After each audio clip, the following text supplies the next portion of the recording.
বোনের ভাগ্নিদের ভাতকে ভারী মনে করো না।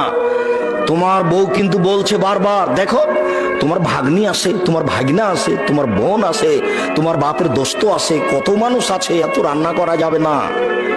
এই বলে তোমার বউ তোমাকে বলতে পারে। তুমি শোনো, একদিন আল্লাহ তোমার রুজি দিচ্ছিল শুধু তোমার হাতে, তারপর বিবাহ করলা, তোমার হাত দিয়ে এবার দুইজনের রুজি হলো।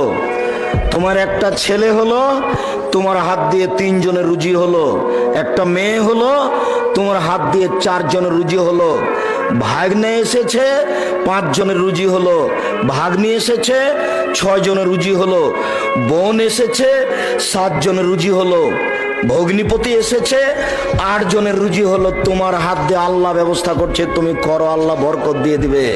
তুমি বলে দিও, আব্বা আমার কাছে খাবেন, আম্মা আমার কাছে খাবেন, আমার ভাগ্নে আমার কাছে খাবে, ভাগ্নি আমার কাছে খাবে, বোন আমার কাছে খাবে, দোলা ভাই আমার কাছে খাবে, আমার বাপের যত আত্মীয় স্বজন আছে সব আমার কাছে খাবে। তুমি খাওয়াতে শুরু করো তো, তুমি 6 মাস পরে দেখবে তোমার টাকা পয়সা বেশি হয়ে গেছে, হবেই।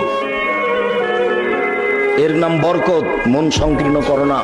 বহুদিন আগে বলেছি, তোমার বউকে হতে হবে তোমার মায়ের স্বভাবের।